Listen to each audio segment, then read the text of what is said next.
신령대의 복을 부르는 힐링.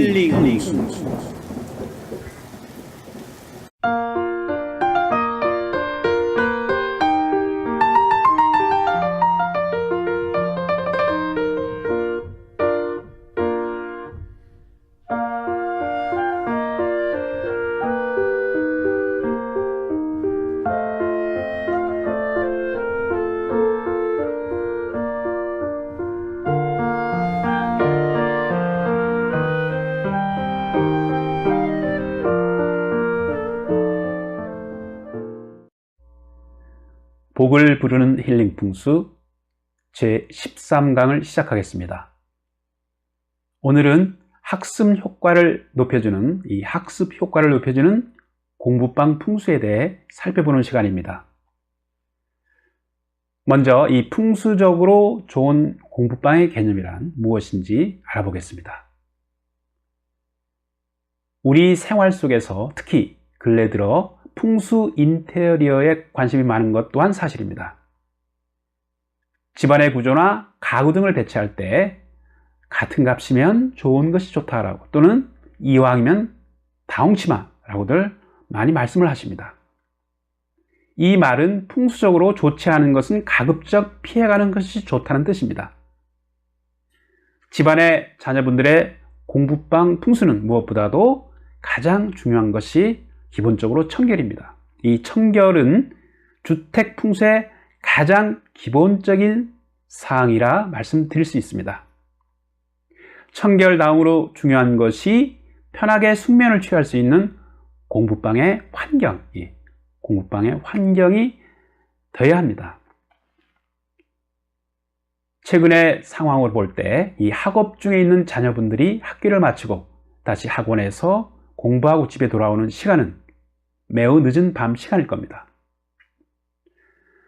이때는 우선 안정되고 편안한 휴식이 필요한데, 그렇게 하기 위해서는 이 잠을 자는 침대의 위치나 방향이 중요하다고 봅니다. 대부분 방의 구조로 볼 때 이 침대를 방 가운데 배치하지 않기 때문에 이 출입문에서 가급적이면 대각선 방향으로 놓는 것이 좋다고 봅니다. 아침에 잠에서 깨어났을 때 문을 볼 수 있도록 침대를 배치한다는 뜻이죠. 그리고 주의할 것은 보통 침대를 이 벽에 바짝 붙이는 경우가 있는데 벽과 최소한의 틈을 주는 것이 좋다고 봅니다. 자, 그러면 침대를 벽에 바짝 붙이지 않아야 된다는 어떤 풍수적 이유는 있는지 알아보겠습니다. 그렇습니다. 이 주택의 건축 구조상 이 벽에 들어있는 어떤 철근 자재는 그 철근이 가지고 있는 자체 이 파장도 좋지 않을 뿐 아니라 지구장의 어떤 영향으로 인해 보통 반영구적인 자석 물질이 되어 이 몸의 어떤 파장과 교란 현상이 올 수 있습니다. 예를 들면 휴대폰 충전기나 오디오 세트, 또는 요즘 학생들이 많이 사용하고 있는 어떤 MP3 등은 이 전자파가 발생할 수 있으므로 이 주의를 요하는 것입니다. 그 다음으로 중요한 것이 이제는 이 자녀가 공부하는 어떤 책상의 위치입니다.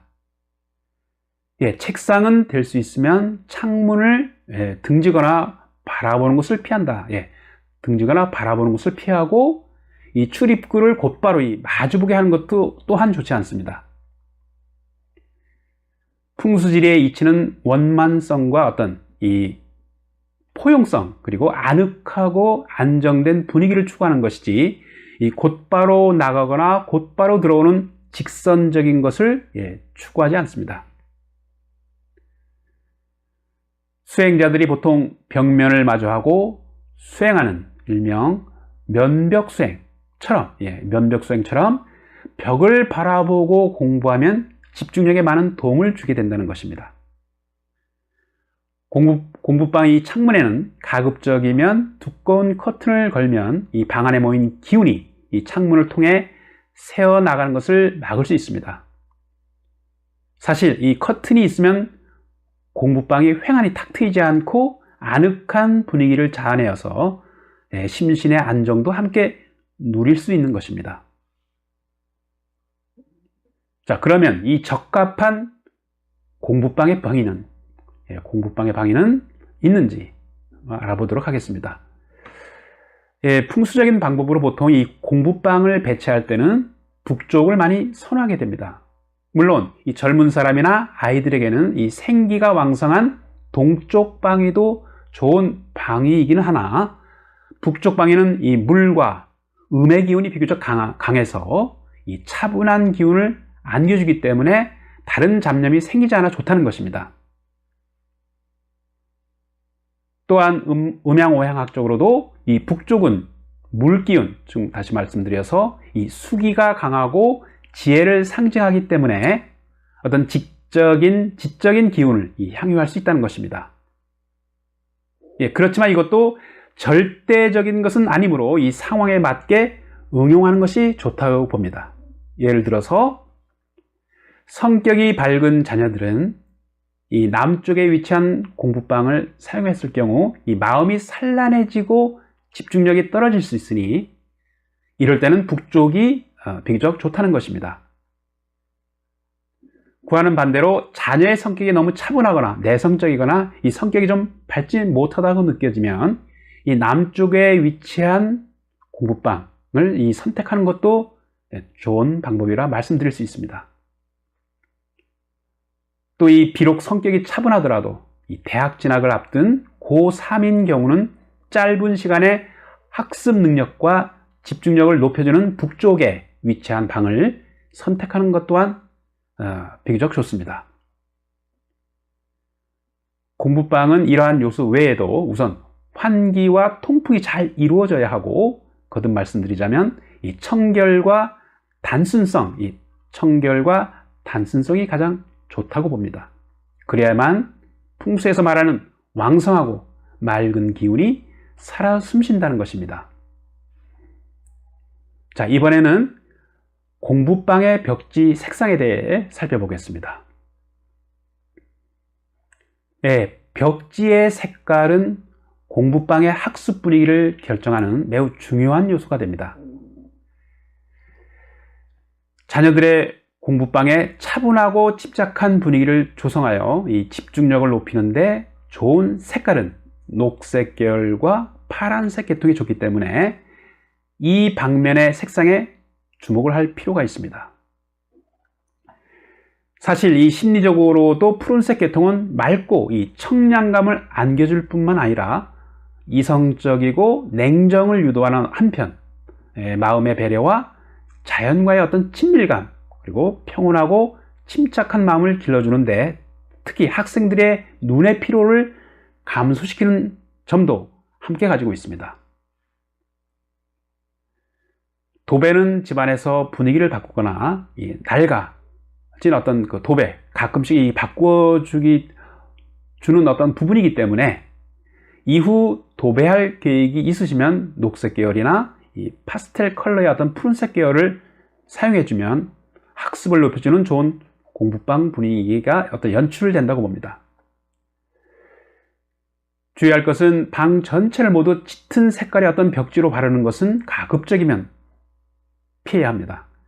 적당한 것이 어떤 투톤으로 어떤 방을 가꾸어 주는 것도, 또 꾸며주는 것도 심플하고 어떤 산뜻한 어떤 분위기를 안겨줘 좋다는 것입니다. 여하튼 이 시선이 가는 쪽에 푸른색 계통을 배치하면 좋고, 이 하단부는 자녀가 좋아하는 색깔을 첨가해도 무방합니다. 그리고 이 밖에도 오렌지색, 베이지 계열도 정서적인 안정감을 주는 색상에 속합니다. 이 벽마다 다른 색으로 도배하는 것은 혼란감을 주어 좋지 않고, 참고적으로 말씀드리면 이 빨간색은 기억력을 높여준다고 하죠. 그리고 이 노란색은 지각 능력을 도와주어 어떤 소품이나 부분적인 어떤 컬러의 배치에 적당하게 응용하는 것도 또한 바람직한 방법입니다. 자, 이번에는 공부방의 조명에 대해서 알아보겠습니다. 조명은 공부하는 자녀들의 어떤 시력을 결정하는 중요한 부분이기 때문에 공부방의 조도는 보통 300룩스 이상, 책상 위의 스탠드는 500에서 700룩스는 돼야 좋다고 보는 것입니다. 중요한 것은 밤 시간대에는 보통 전체적인 조명을 끄고 이 공부하는 책상 위에 어떤 스탠드만 켜두는 경우가 있는데, 이것은 눈의 피로를 불러오고 이 평소보다 조도의 차이를 가져올 수 있어서 시력을 떨어뜨리는 요인이 될 수 있습니다. 풍수적으로 볼 때 공부방에 해가 너무 강하게 들어오게 하는 것도 가급적이면 피해야 하는데, 너무 밝으면 집중력을 오히려 떨어뜨리게 되기 때문입니다. 그래서 이 공부방은 뭐니 해도 약간 어두운 것이 효과적일 수 있다고 보는 것이죠. 그리고 이 자녀의 성격이 너무 내성적일 경우는 이 자연광이 잘 들어오는 밝은 방을 꾸며주는 것도 하나의 방법이고요. 이와 더불어 이 커튼도 화사한 느낌을 주는 어떤 이 색상을 달아주면 좋다고 봅니다. 특히 이 책상 위의 조명은 이 형광등을 피하는 것이 좋고, 간접 조명을 사용하는 것이 이상적이라 할 수 있습니다. 아니면 밝기 조절이 가능한 스탠드를 사용하는데 이 긴장감을 주지 않도록 너무 눈부시지 않을 정도의 어떤 조도를 맞춰주면 좋습니다.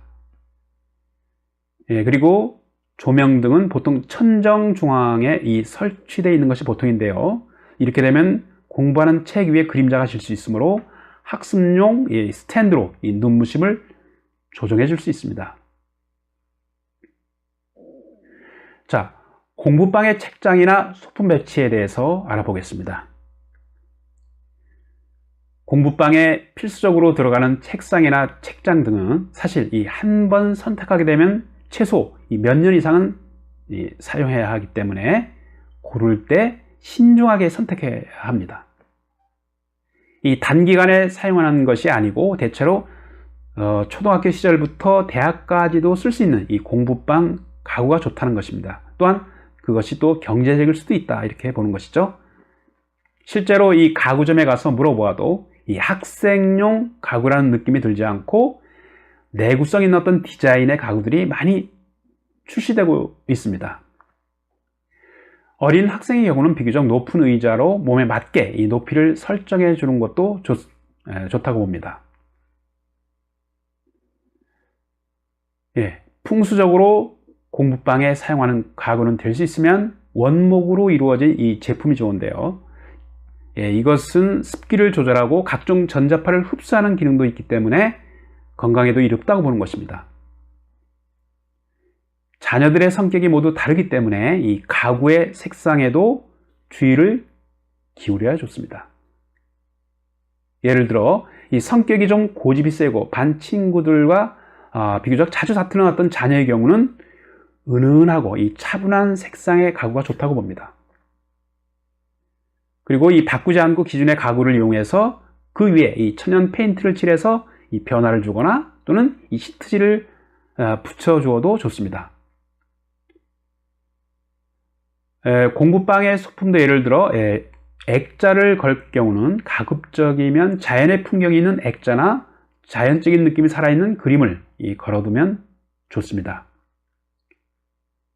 분홍색 소품도 이 방 안의 기운이 원활하게 흐를 수 있도록 도와주는 어떤 보조적인 역할을 한다고 봅니다. 자, 공부방의 침대 방향과 위치는 어떤지 살펴보겠습니다. 어떤 경우라도 절대적인 방위는 없습니다만 공부하는 학생은 가급적이면 이 남쪽 방향으로 머리를 두고 잠을 자는 게 좋다고 봅니다. 남쪽으로 머리를 두게 되면 창조력과 직감력을 키워주는 기운을 많이 받게 되어 학교에서 자신의 능력을 잘 발휘할 수 있다고 봅니다.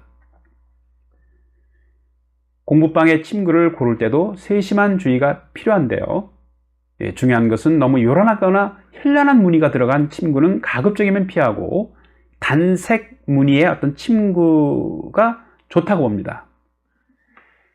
색상이 없는 침구는 될 수 있으면 피하는 것이 좋고요. 이 자연적인 것이 좋고 동물 모티브가 들어간 것은 가급적 피하는 것이 좋다고 말씀드릴 수 있습니다. 또 잠을 자는 침대 아래 수납 공간을 만들어주는 것도 이 풍수적인 방법인데요. 이렇게 하면 수면을 취할 때 공간의 기운을 흡수하게 됩니다. 수납은 가급적이면 좋은 기운이 배어있는 의류 종류로 하는 것이 좋고, 의류 외에 어떤 살림살이 등은 일반적으로 수납하지 않습니다. 풍수적으로 플라스틱으로 이루어진 수납 가구는 피하는 것이 좋다고 보고요.